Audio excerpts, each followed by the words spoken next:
Maimonides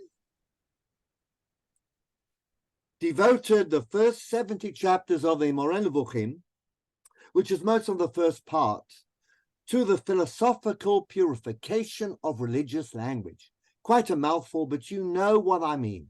The philosophical purification of religious language. In doing so, if you read the first part, he deals with over 60 biblical terms used in relation to God, and he interprets them in such a way that any philosophically sophisticated person, including a Jew of the time period in which he lived, which is mainly the 12th century, would no longer be perplexed by any apparent contradiction between Aristotelian philosophy and the words of the Bible. So we have brought together reason and faith. We can live with the Torah, provided we interpret it, and we will not be thinking of God in corporeal, in physical terms. We will be philosophically sophisticated. From chapter 71 in part 1 until chapter 3 in the second, until chapter 31 in the second part, Maimonides deals with one of the burning philosophical issues of his time, which is whether the universe had a beginning or not, and whether it will ever end. Now, why is this a burning issue? Because Aristotle said that the world always existed. There was never a beginning in the sense of time and space. So, but why does he do so? Why would Aristotle do so? And Aristotle's positions are very important for Maimonides and for the perplexed Jews of his time. Well, Aristotle makes the following argument. He says, God is perfect. Correct? Correct. God is perfect. He lacks nothing. Correct? Correct. If you're perfect, there's nothing wrong with you, and you don't need anything. Everything is perfect. Now, if the non-existence of the world is a lack in God's perfection, God is no longer perfect. Now, the Greeks loved doing this sort of thing. You may remember as a child in the school playground being asked whether God could make a stone so heavy that he could not lift it. Okay? Now, I'm not going to give you the answer to that. I'm not going to talk about Zeno's paradoxes, but the Greeks loved thinking. Remember, the Greeks thought a lot. The Romans fought a lot. A handy line if you feel in a jocular mood. So Aristotle does something similar, and he says that from a rational point of view, if God needed to have a world which existed, and he created it at a point in time, it means that before that, God didn't have a world which existed, so God was not perfect, because a perfect God would have everything that he, God, needed. Okay, Michael Rosenfeld, is that clear? Just say yes. Thumbs up. So it's that sort of Greek approach, which is sophisticated rationality of the time, and everybody was very impressed. So your perplexed Jew would say, whoa, on the one hand, God is perfect. Therefore, the world must always have been there in order for him to be a perfect God. But on the other hand, the Torah says, Bereshit bara Elohim. God created the world. So what am I going to do about that? There's an apparent contradiction. Aristotle is famous for saying that God and the world always existed, because God is always perfect, and part of God's perfection is to have a world, like all the other things that make God perfect, and therefore the world must always have been. Now remember, God, philosophically speaking, is a unity. So that when God makes the world, it's not that God is like a carpenter who takes wood and makes a chair, but if you like, the world is like God's shadow, or the rays of the sun. Because Aristotle's God is there. The world is part of his existence. If God ceased to exist, Rahmana litzlan, we could never think about that. For an instant, the world would disappear. But as long as God exists, the world exists. And since he is timeless, the world is timeless and always existed. The eternity of the universe. So, this is Aristotle's unmoved mover. You can read it up on Google if you want to, but everybody who was sophisticated at that time believed in Aristotle as being the best of human intellectual perfection. And so, if you felt that your religion was contradicted by Aristotle, you'd be perplexed, embarrassed, and not sure what to do. Can I still be a fully integrated Jew if I would like to believe in Aristotle's eternity of the universe, but my Torah apparently tells me that I can't, because the Torah says God at a certain point in time created the world. So what am I to do? This is the problem that Rambam is going to be dealing with, as I said, from the chapter 71 in the first part to chapter 31 in the second part. The most technical part and the most philosophically difficult part of the guide for the perplexed. Because we're talking Aristotelian philosophy and theology in the 12th century, or earlier in the Middle Ages. So I'm not going to labor you with the details, but I want to make a very important point here. And this point is closer to us. Is the world based upon God's wisdom or God's will? I'm making this simple, but this is the question. If it's God's wisdom, then if we learn about God and how the world works, that's all we need. But what it does mean, of course, is that much of what we call divine intervention cannot be. Can there be prophecy if the wisdom of God is wholly in the world, as it always was, and nothing ever changes? Can there be a revelation?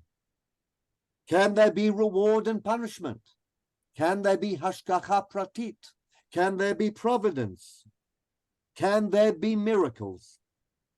Now, anyone who internalizes Aristotle and is a devotee of wisdom rather than will is going to become very perplexed and is going to face a harsh existential decision with respect to his or her religious identity. I hope that you are with me. If not, unmute and just say, explain again, or make this clearer. I hear an unmuted person saying, explain again. So I will do that. Again, wisdom against will. Okay? According to the Greek rational way of thinking, God created God's world, and his presence in it is manifested in his wisdom. The world works wonderfully well. Nature is a tremendous thing. The human body is a marvelous machine. I'm not going to go into every detail of the human body, but we cannot even imagine how fantastic it is that we live the years we live with the mass we have and all those fantastic processes that go on inside us. But it means there are laws, and these laws are the key to God and to his presence in the universe. There's nothing else. And God himself is bound by the laws he has made for himself and for the world. So once we become very wise in everything, then we get closer to God and closer to knowing him. The other view is that no, God is omnipotent. He can do anything he wants. So he can intervene in the world. He doesn't need to obey the law of gravity because God is God. He doesn't need to obey the law of the conservation of mass because he is God. He doesn't need to obey a Hooke's law of elasticity because he's God. The greatness of God is precisely in that he can do anything, and he can do something which defies wisdom. These are the two great positions which fought each other in Maimonides' time, earlier and afterwards. So that's why the question of the eternity of the universe is such an important one for Rambam, and that's why it takes up so many chapters in the book. Unfortunately, it happens to be the most technical and philosophically complicated part of the Moreh Nevukhim, but fortunately, I'm not going to try and teach it. But I'm going to give you a little bit of further background here, okay? The debate between wisdom and will, which focuses on the eternity of the universe, was a debate that engaged the Muslim world, or more or less from the beginning, well until the 14th century. Let me mention to you, well, the Muslim world inherited Greek wisdom. You know how it went from Greece to the Balkans to Muslim society. Jews were great translators. Centers like Balkh and Bukhara were centers of Islamic intellectualism where Muslim religion met Greek philosophy. Remember Chivya Balkhi. Michael, you must remember Chivya Balkhi. Ibn Ezra refutes him on more than one occasion. Balkh was a famous center. So was Bukhara, actually, in the 10th and 11th centuries. Now, the Muslims were struggling to synthesize Aristotle, Plato, and commentaries such as Alexander of Aphrodisias, which we mentioned. He's mentioned by the Rambam, and Themistius, who's also mentioned by the Rambam. We will read about Alexander and Themistius. They wanted to synthesize between this type of philosophy and the Quran and the Usul al-Fiqh. The most famous defender of Aristotelian philosophy in Islamic history was whom? Can anybody give me a name? I'll give you a clue. In Latin, he was called Avicenna. From 980 until 1037, what was his Arabic name? Averroes. Avicenna. Actually, it was Abu al-Hussein ibn Ali bin Sina al-Balkhi al-Bukhari, otherwise known as Abu Sina. Okay, so he's a Persian polymath, Abu Sina. He wrote 450 books on philosophy, medicine, astronomy, alchemy, geography, geology, psychology, Islamic theology, logic, mathematics, physics, and he wrote a whole collection, a diwan, of poetry. A bright lad, translated into Latin, and his canon of medicine became a standard textbook. Many medieval universities were still in use in 1650. At the age of 10, he memorized the whole Quran and all the commentaries. Okay. Traveled extensively. He served as a physician and advisor to various Muslim rulers. Okay. Now, he supported Aristotle. He had no problem interpreting the Quran and accepting the eternity of the universe. But later on, in 1058, Al-Ghazalus was born. Now, who was he in Arabic? Al-Razali. Well, okay. Abu Hamid Muhammad ibn Hamid al-Tusi, call him Al-Razali, okay? Now, Al-Razali was much more mainstream religious. He was the 11th century Mujaddid. Now, Mujaddid comes every 100 years to renew the faith. You should know that, okay? Religious Muslims expect every century there'll be a Mujaddid who renew the faith, who take us back and put us back on track, okay? Now, he was a Persian, as was Ibn Sina, but he was a mufti, theologian, jurist, logician, and mystic. In fact, he spent several years in isolation, uzla, in a Sufi lodge, mystic, and continued to write. Most influential work was an attack on those Islamic theologians who were trying to absorb Aristotelian philosophy. And he wrote a book which I'll translate into English. The title was The Incoherence of the Philosophers.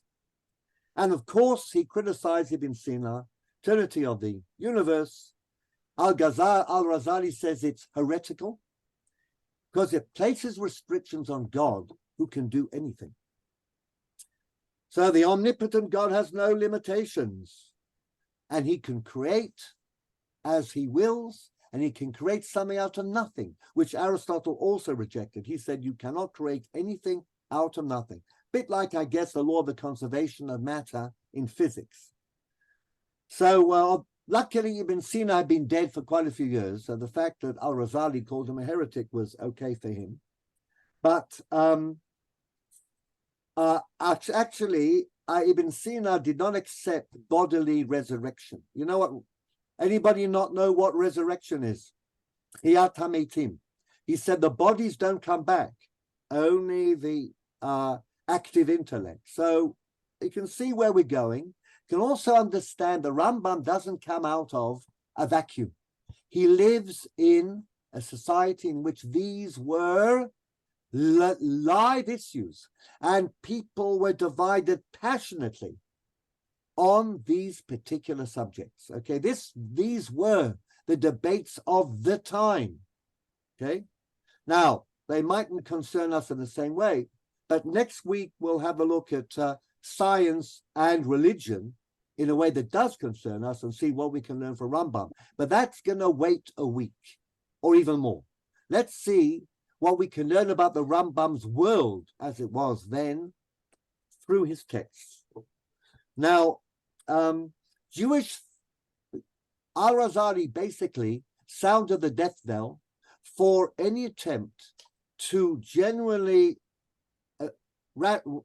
to make any genuine reconciliation between Aristotle and Islam. And eventually, they say this is one of the reasons why Islam went into decline. It lost its intellectual edge. It no longer engaged with the best of thought, cultural and intellectual thought, and therefore it went into the beginning of a decline. But that, of course, is an issue that really is beyond our scope and time here. By the way, note that Ibn Rushd, who we talked about, who was a fellow Andalusian, okay, otherwise known as Averroes, on whom Aquinas relied very heavily, and Aquinas also relied on Maimonides. He wrote an entire book called The Incoherence of the Incoherence, okay? In other words, he tried to prove how wrong Al-Razali was, and he tried to put the ship of reconciliation between faith and reason back on the high seas. But it was a losing battle. And if you like, religious fundamentalism became the name of the game. Now, I want to make another point here that Yoshua, you raised. Every generation and every period has different issues with which religious people have to grapple, okay? Now, I want to make this clear. Right through the Middle Ages and up until the modern era, I don't think, and here I'm going on a bit of a limb, but I'm going to say that most times Jews, Muslims, and Christians acted like Jews, Muslims, and Christians. Outwardly, they practiced their mitzvot, if you like. Now, I'm not sure what happened inside their homes, but if you were out on the street, you were a Muslim, you acted like a Muslim. You didn't eat in public during Ramadan. If you're a Christian, you didn't eat in public what you shouldn't eat during Lent. If you're a Jew, you didn't eat chametz on Pesach, period, okay? This was a given. So your conflicts were all at the intellectual, at the theological, at the spiritual level. That's where people fought their wars. And just think how many wars were fought against heretics in Christianity for believing the wrong belief. Correct, Jean? Believing. Nobody was put to death for eating during Lent, as far as we know. But if you had a different idea of God, or Oto Haish, as far as the Catholic Church was concerned, you were in trouble. Let me give you an example. Galileo. Was Galileo in danger of being charged and punished by the Catholic Church because he was seen eating meat during Lent? The answer is no. No. What was he accused of, and what did he risk his life for? Something to do with God, that miracles were wisdom, and the sun did not stop in the sky, and the scripture is not correct, and Shemesh Begivon Dom. No, that was where the tensions lay. And I'm going to give you an interesting, I hope, illustration of this in contemporary halakha. And I was inspired, Yoshua, by you, because you're from Zurich. So who was the Rav of Agudas Achim for 40 years? Rabbi Breish, absolutely. Harav Mordechai Yankiv Breish, a Belzer Chosid, okay, went from Galicia to Duisburg in Germany. Then he was humiliated by the Nazis on the street, and he said, I'm not going to live in Germany anymore.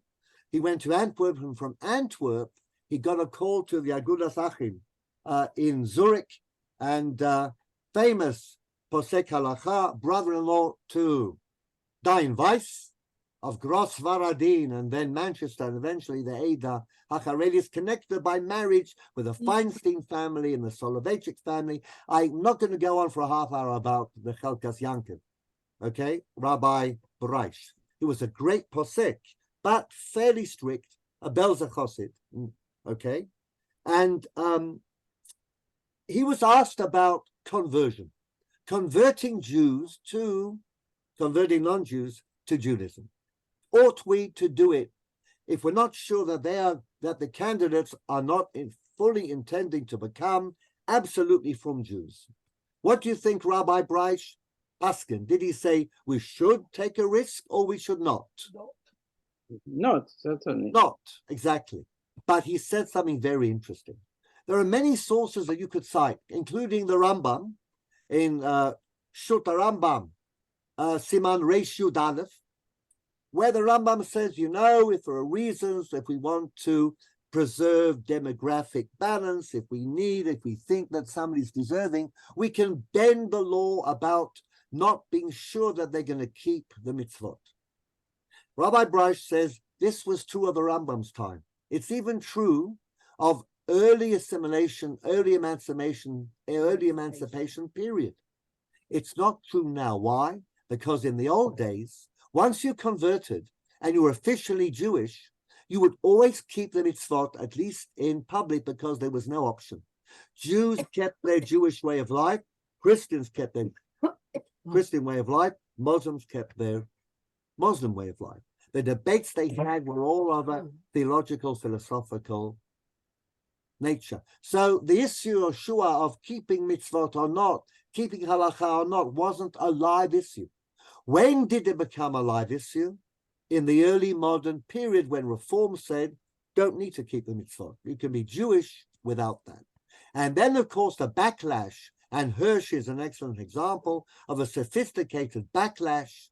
We have to struggle to encourage Jews to keep halakha and keep mitzvot. And if we give them an inch, they will take a mile. So having said that, and having brought the focus entirely on the issue of the theological disputes of the time, we're now going to read a little Moreh Nevukhim. Okay? So can I bring up the screen share? I brought up the screen share. Here we are. Screen share. Here we go. The first bit in English I've just explained. So number 2, line 9. Rambam talks about the eternity of the universe. Was there an act of creation in time or not? Or did the world universe always exist? Hadat hashlishi. I'm starting from the third opinion. V'hu dat Aristo. This is Aristotle's opinion. V'nimshachim acharav u'mefarshei tzfarav. Those who comment on him, shenimna etzlo, shishtane leloha ratzon o yitchadesh lo chepetz. God never wills and never changes his desire. He never has a new desire. He has no desires. And the universe was always like it was. God, of course, has a will in relation to the universe, but not because there was something missing. Okay, he simply, as it were, enacted something that was already there. Just as it is impossible to conceive of God not being there or changing, we cannot possibly imagine that God would have a will or a desire or change his mind.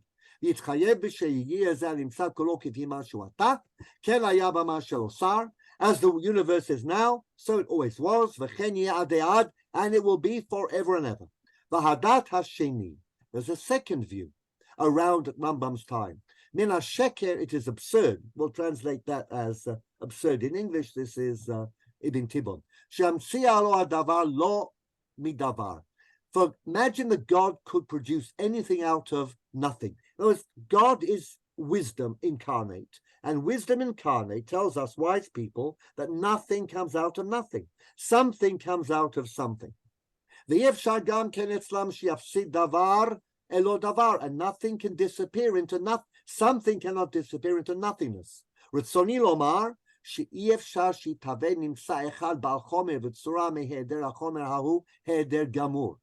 Nothing that existed will disappear into total nothingness.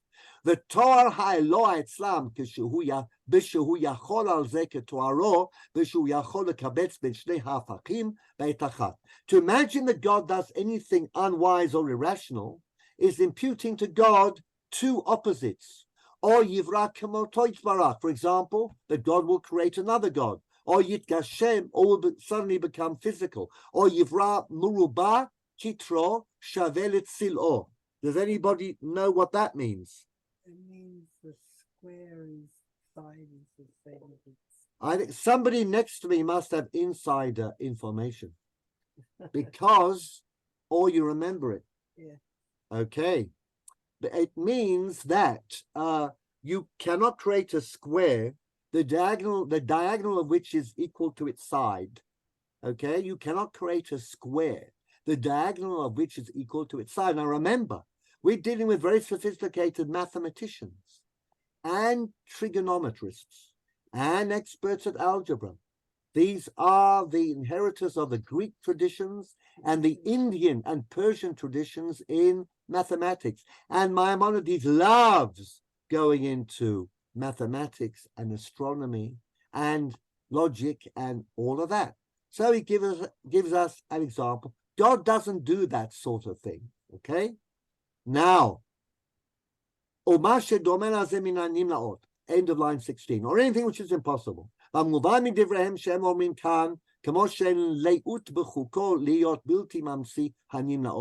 Nobody would suggest, certainly nobody intelligent, that God is deficient because he doesn't do what is impossible from the point of view of the best of human wisdom.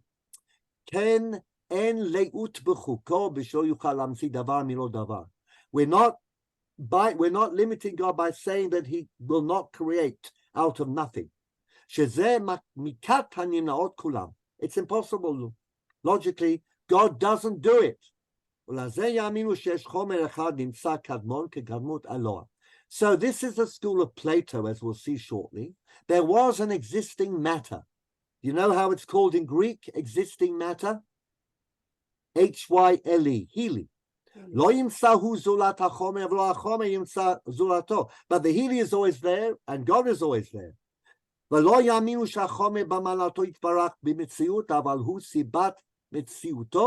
והוא לא על דרך משל כחומר יוצר או הברזל לנפח, והוא la'el. In terms of God, the Healy is like the iron to the smith and to any material to an artificer.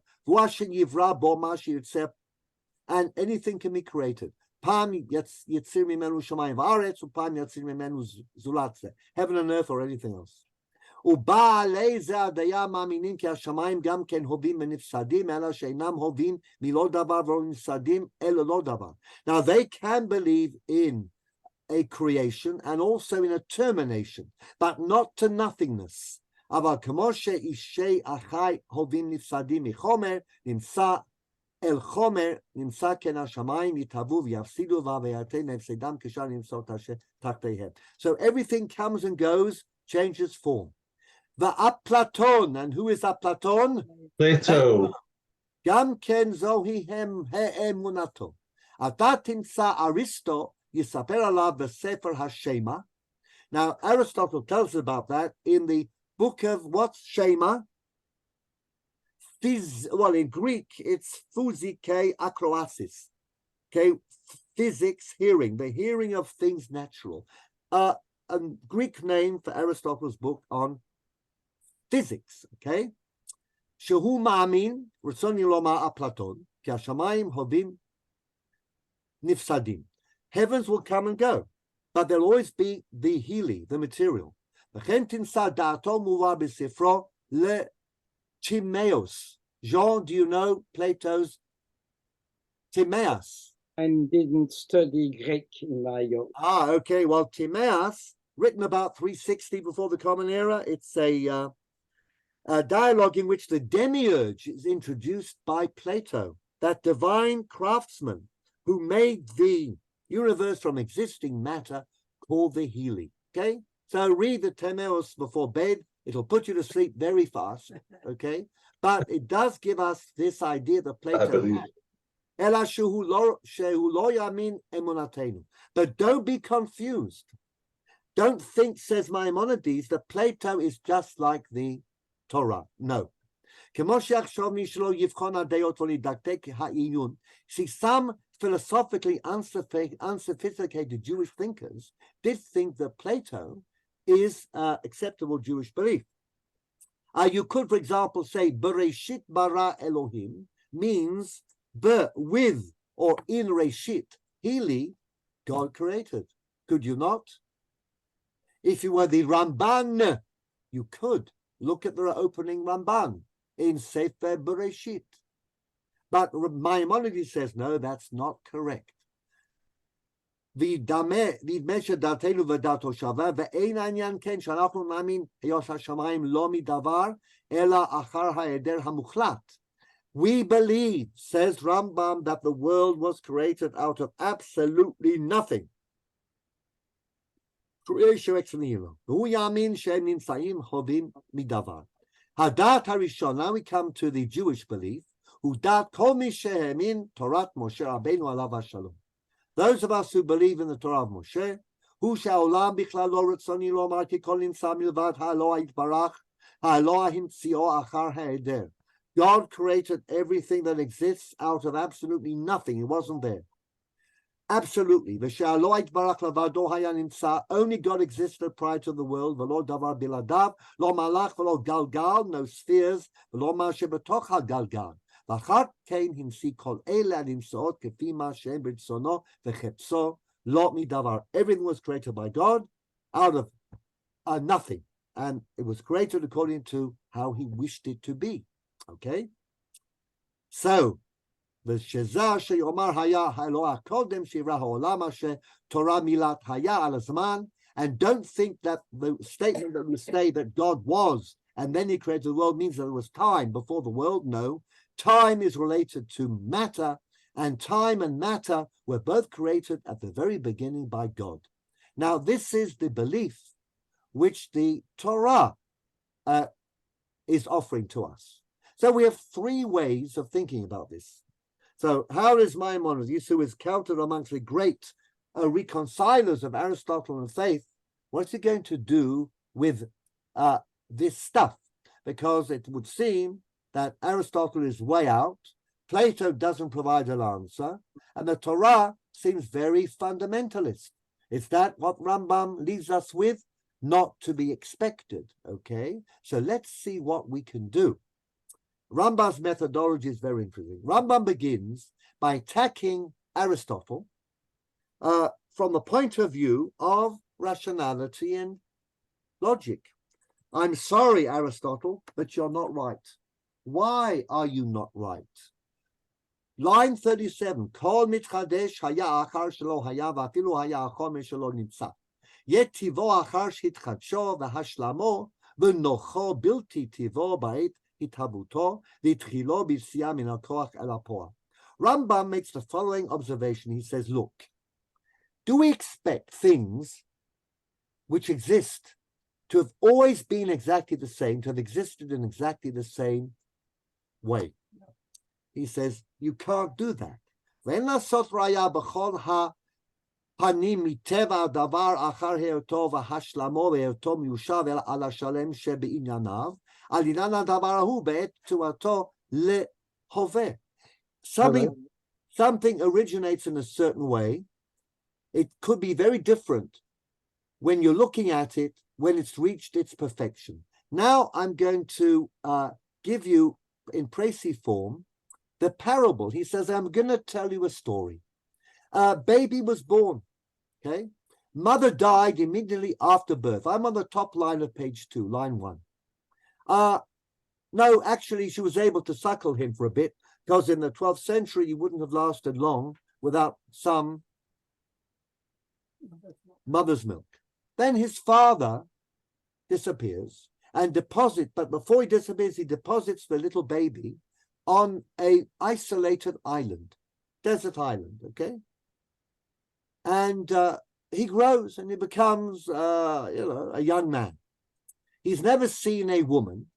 He's never seen a female, never seen a female animal.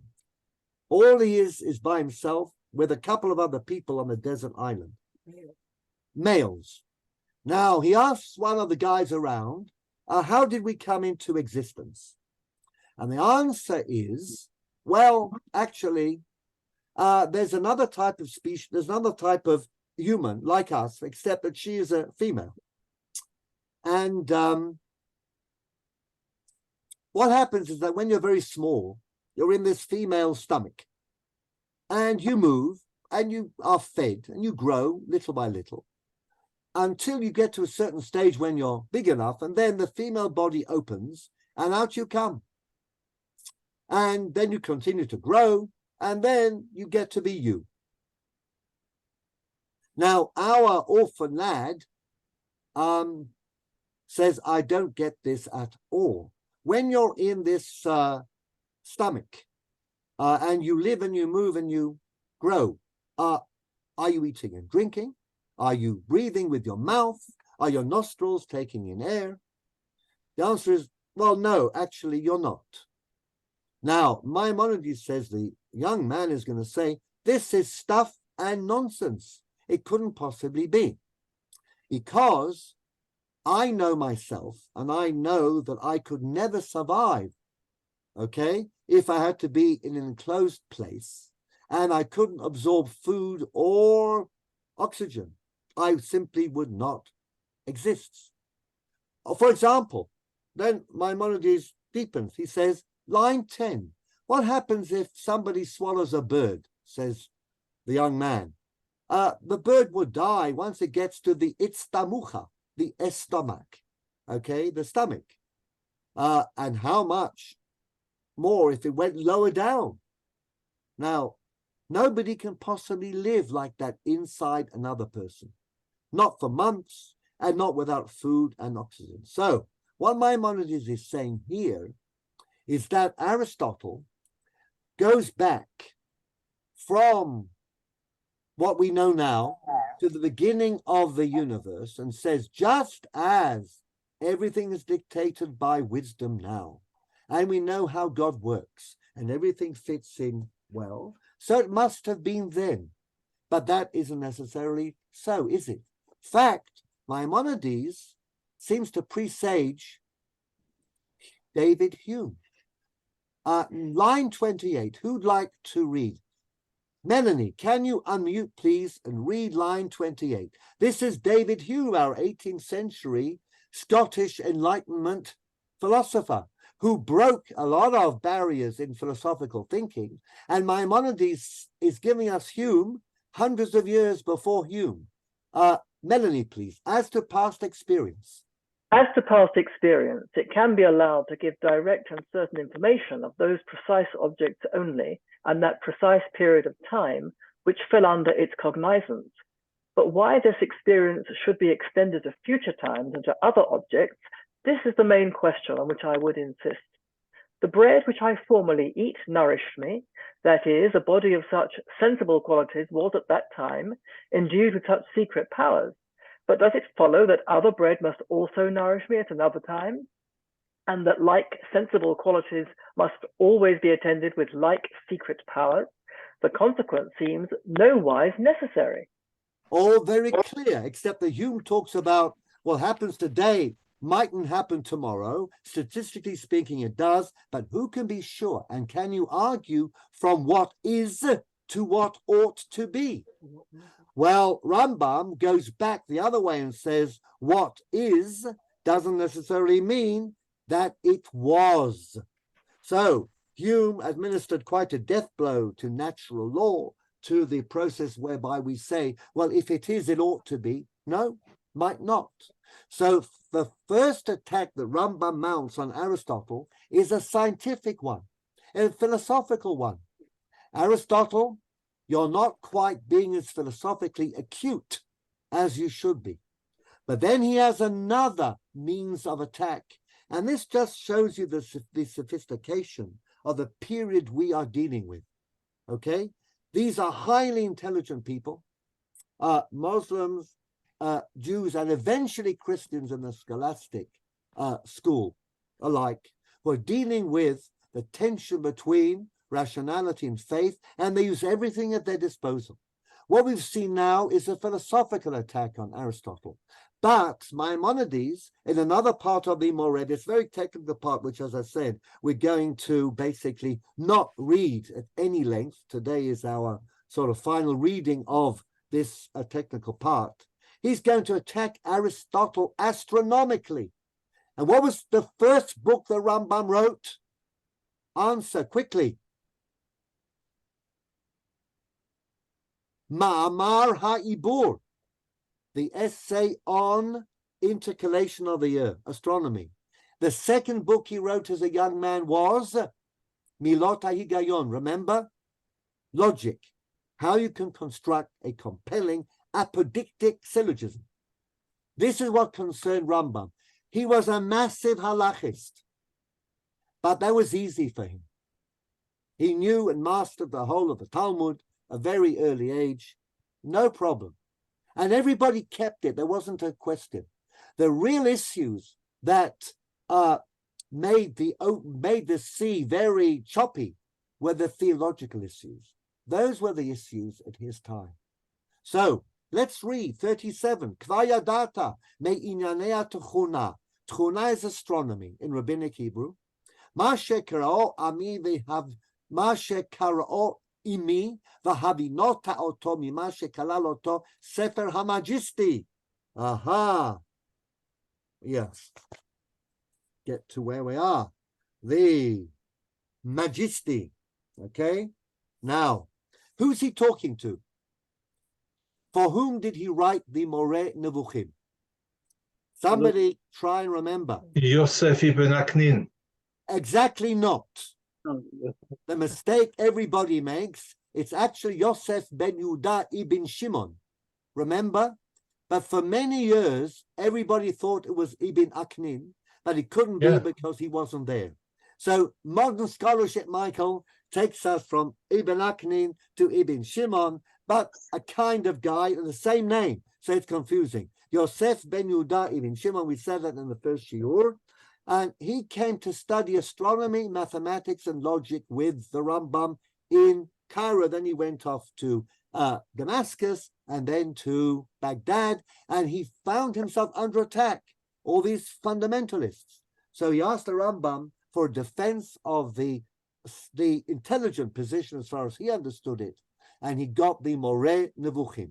So he says, you remember, you Yosef, when you came and we read, of course, like a reader at Oxford or Cambridge, we are reading astronomy, okay? And what do we read? The Majesty. What is the Majesty? The Majesty is, of course, Arabic. It's actually Greek, okay? The Al Majesty, which is, of course, the famous book by Claudius Ptolemy. Actually, in Greek, it's Mathematicae Syntaxis. Position mathématique.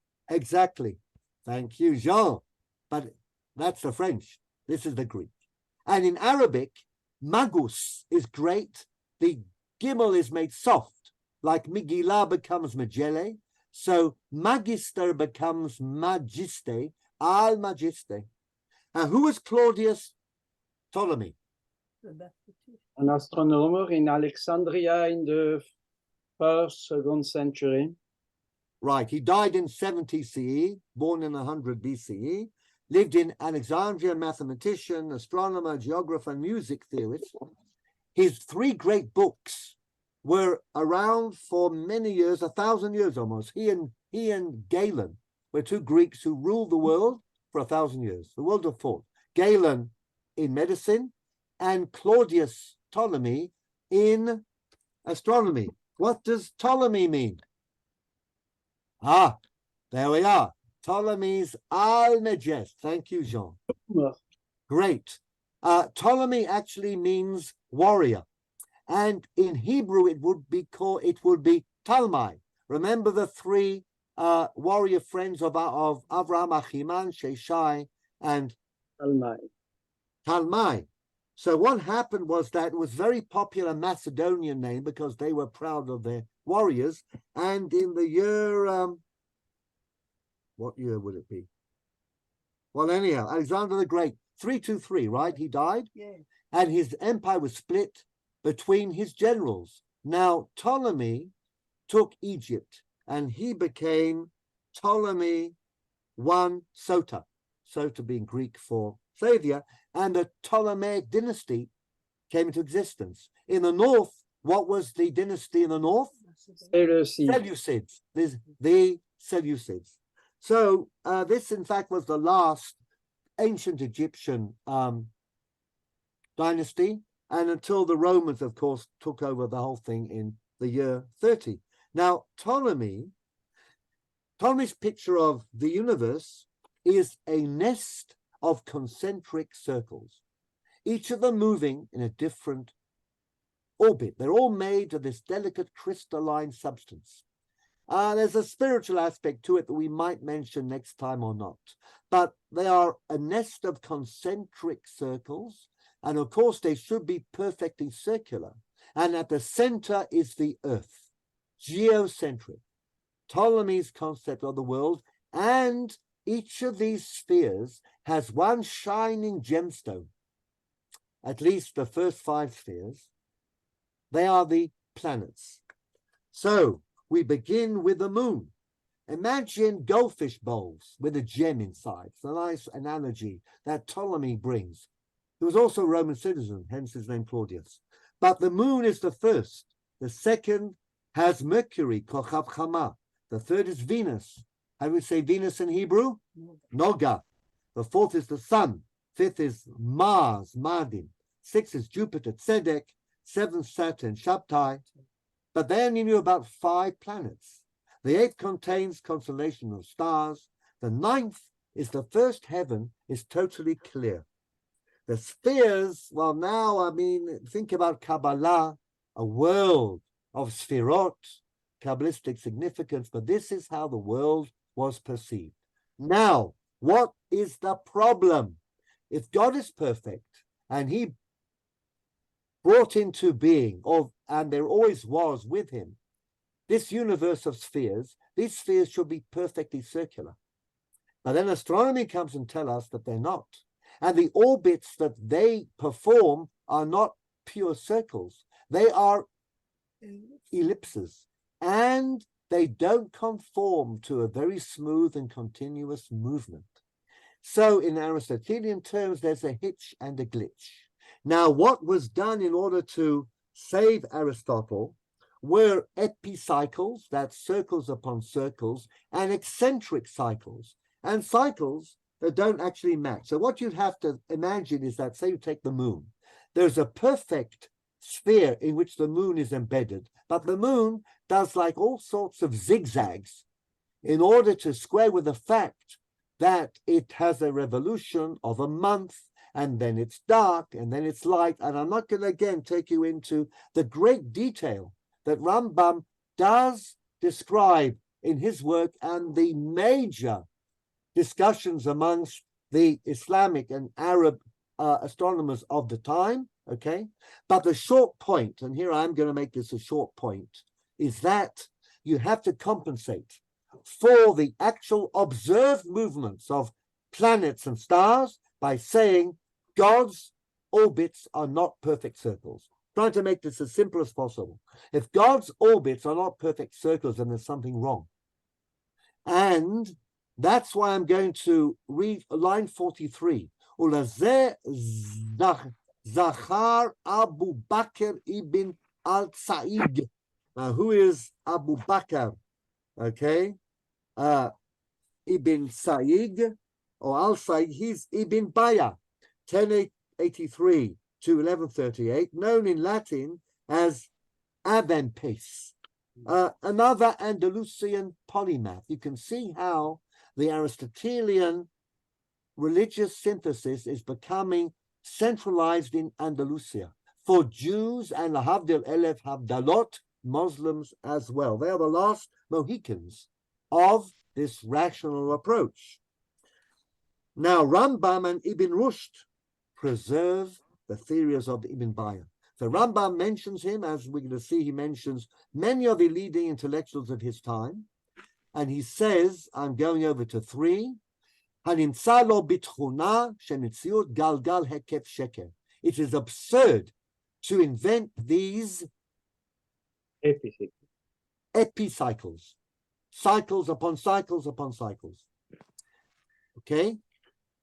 ואמר זה החיוב ואמר מחובר על מה שהתחייב ממנו מן השקר רצונו לומר ממציאות גלגל היקף שהתחייבו ממנו שקרים אחרים. And then, of course, when you have to compensate for a theory, you develop more complicated theories that themselves become open to question. So it becomes a totally absurd, overweight and over-complex approach. And now Maimonides explains 8 different objections to the theory of epicycles. Now, of course, when Kepler and Copernicus and Galileo came along, Ptolemy went out, epicycles went out, and we can account exactly for what we see in the sky. But this is the 12th century. We're not there yet. So what does Rambam say? He says that Aristotle really got it wrong. Aristotle, by the way, and here we're coming towards the end, so I'm going to précis this for you. Aristotle says Rambam knew everything about what there was to know in the sublunar world below the spheres, that is, what happens on this earth. Zoology, botany, astronomy, nutrition, anything. Aristotle, know all, okay? When it comes to the heavens, he's got it wrong. 1, he made the Humean error of going from what is to what was. And number 2, he is off the wall with his epicycles and his eccentric cycles, which are the contribution to Aristotle by Ptolemy. And so Vani Omer, line 5, Al Tzad Minitzat Hashir, in a poetic type of way, Hashamayim Shamayim Hashem Aretz Natan Livnei Adam. God gave the heavens to him. Only the earth is something that is amenable to our understanding. רצוני לומר שלא על לבדו ידע מיתת השמיים וטבעם בעצמם וצורתם ותמונתם וסובותם לפי השלמות. God alone has a perfect understanding of what happens on high. אומנם מה שתחת השמיים נתן יכולת לאדם לדעתו מפני שהוא עולמו ביתו אשר ירד בו והוא חלק ממנו. וזהו האמת. We know what happens on this world, but what happens above us, no certainty. כי סיבות הראייה לשמיים נמנות אצלנו כבר רחקו ממנו, etc. Okay? Now, and whoever thinks, 1 second, John, I'm going to stop the screen share and then we can ask questions.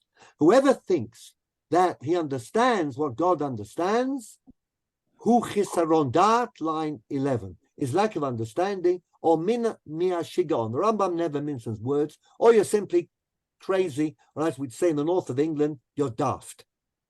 Aval na'amod etzel hayecholet v'naniach ha'inyan b'ma shelo yusag behekesh. What you cannot understand, and here the word is kias in Arabic, meaning a good logical analogy. Hekesh, not a Hebrew word, okay? A kias, and one of the usul al-fiqh. למי שבאהו השפע האלוהי העצום עד שיהיה ראוי שיאמר עליו פה פה אדבר בו. Who might have understood this? Moshe Rabbeinu. Okay? זה תכלית מה שאצלי בזאת אשר. This is what I have to say about the question of the eternity of the universe.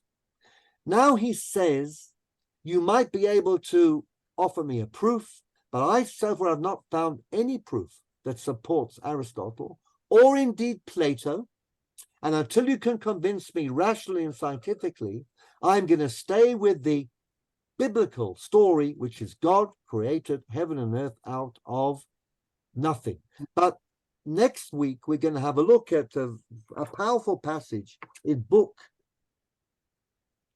2, chapter 25, where Rambam explains that actually he would have no problem interpreting the Bible according to Aristotle or Plato if he was convinced that they were scientifically accurate.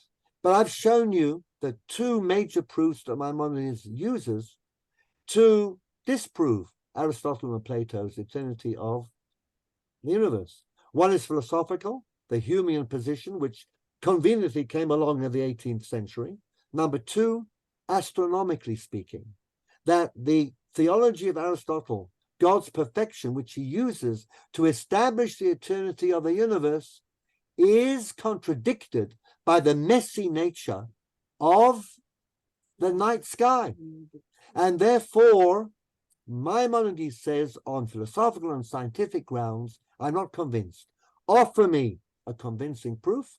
I will interpret the Torah to fit in Aristotle or Plato or Ibn Sina or anybody you want. But until then, I will stay with, because, and this we're going to read next week, and it'll act as a kind of summing up for everything we have done this evening, because nothing cannot be interpreted. And then he makes this amazing remark. He says, look, it will be easier to interpret the Torah to fit in with Aristotle and Plato than it would to interpret the Torah to prove that God does not have any body and you cannot attribute anything to him.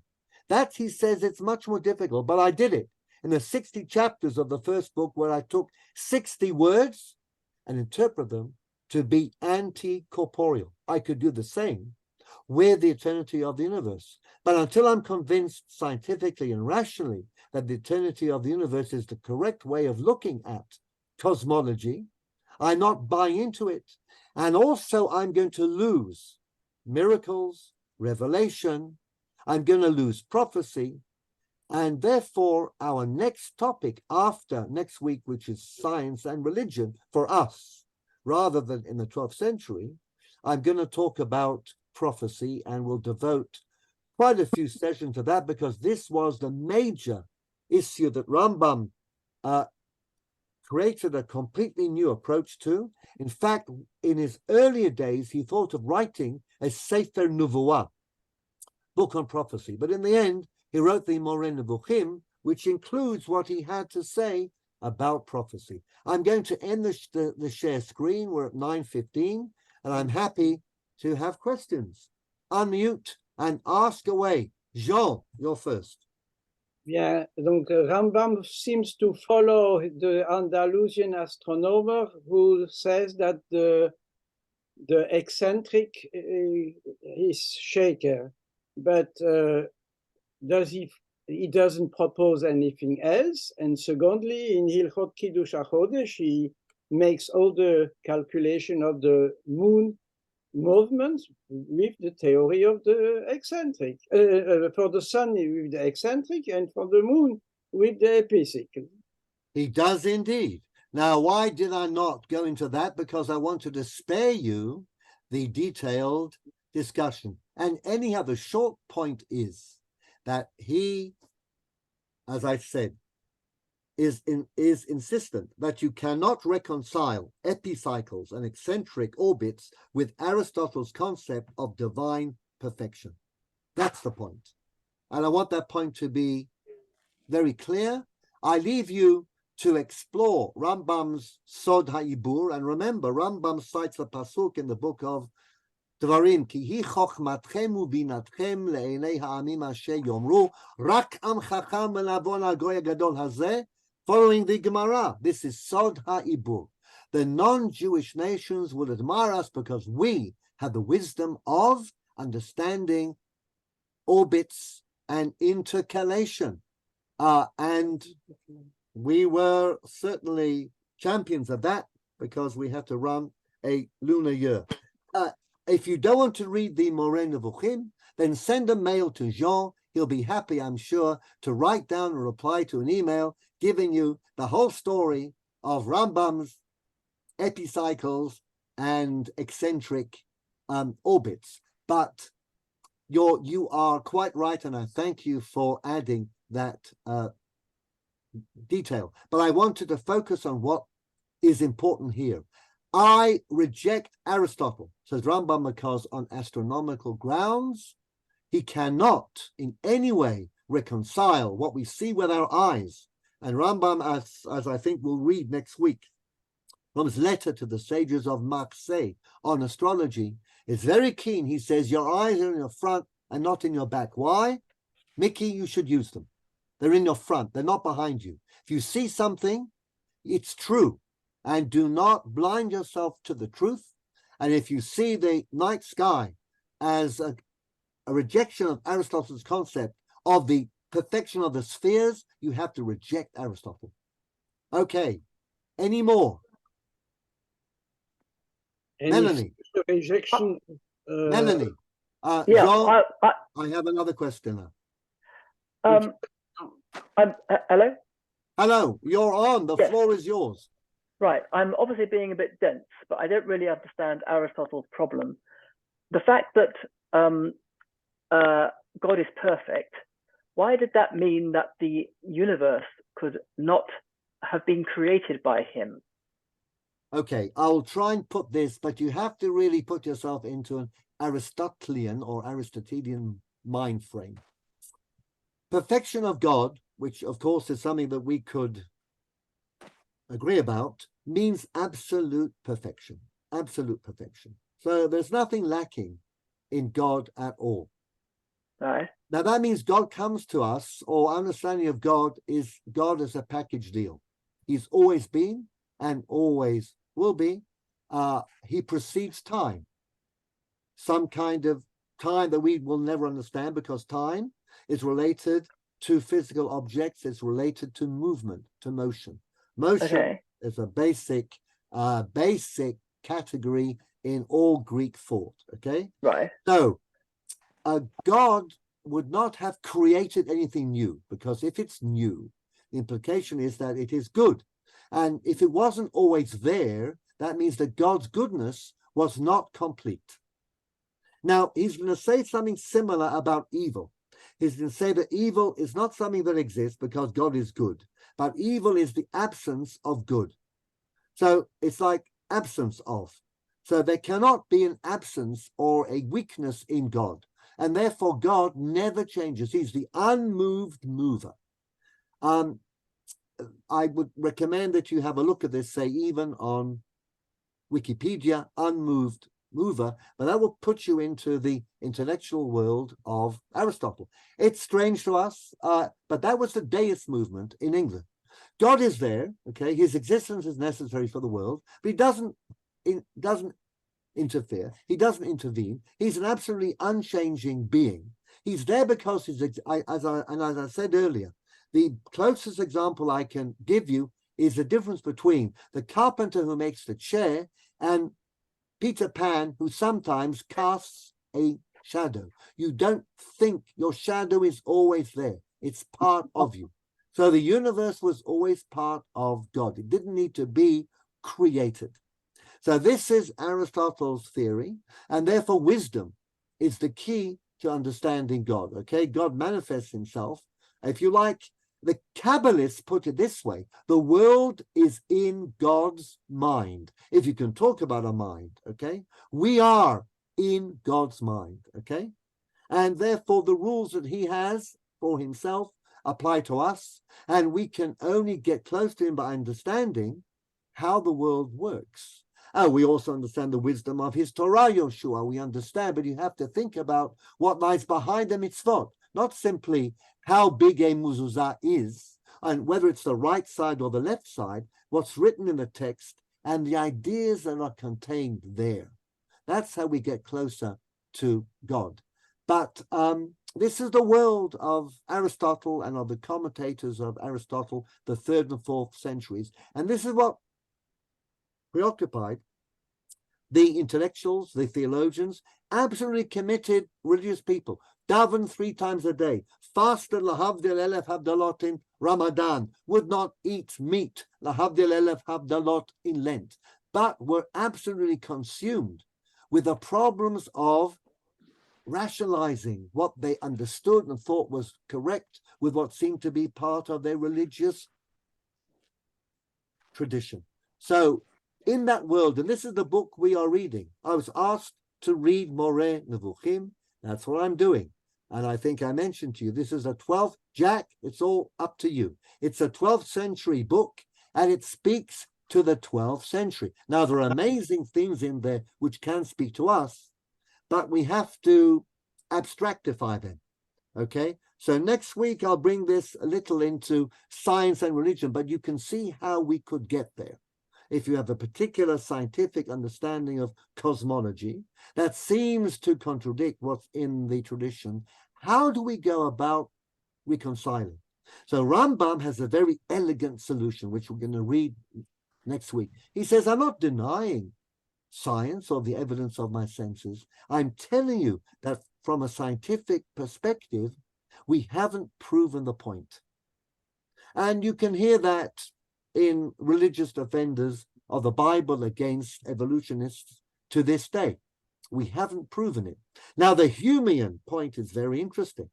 How can you know by measuring what happens today, what happened at the beginning of the world? Remember, Rambam, and this is a 12th century intellectual, rabbi, very gifted. He's given us the parable of the boy on the desert island, okay? It's inconceivable, but it is true, okay? We know that you are very different when you begin to where you are when you become an adult. So I'm preparing the ground. And in terms of epicycles and eccentric orbits, again, to Jean, I'm saying the point that interests me and I want to highlight for you is that Aristotle's theology, or his understanding of God, is not easily reconcilable to what we see with our eyes when we examine the night sky. And believe me, people in the ancient world didn't watch TV, they didn't have any electricity, they examined the night sky and they worked out in amazing detail. It's amazing. Think about those ancient cultures, exactly how long it took, what the orbits were, what they were like. And as you say, Hilchot Kiddush HaChodesh, the Gaon of Vilna said that if you don't understand astronomy and mathematics, you're going to lose a whole section of halakha called the laws of Kiddush HaChodesh. And by the way, I would add, if you don't understand probability and statistics, you will never understand Masechet Kinim. In fact, you might not even understand the Pri Megadim on Hilchot Taruvot. And here I'm citing Rabbi Professor Nachum Eliezer Rabinovich, who was a professor of mathematics and a one-time principal of Jews College, and of course the Rosh Yeshiva of Ma'ale Adumim. He wrote his PhD on probability in the Talmud, and I can assure you, well, you don't have to take my word for it. Look at Masechet Kinim and try and understand it without using some theory of probability. Very difficult.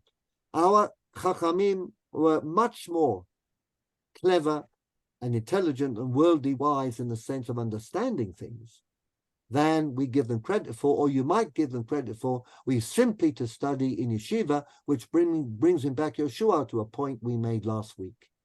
It's not that you need to choose, you need to combine, you need to have both.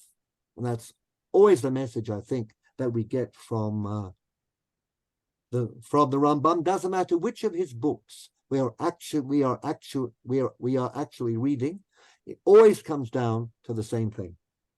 Okay, I know I haven't really answered your question very well, Melanie, but there we are. Sometimes the answer is go learn. I mean, that's about as much as I can say, with all great respect and affection. Okay, anyone else?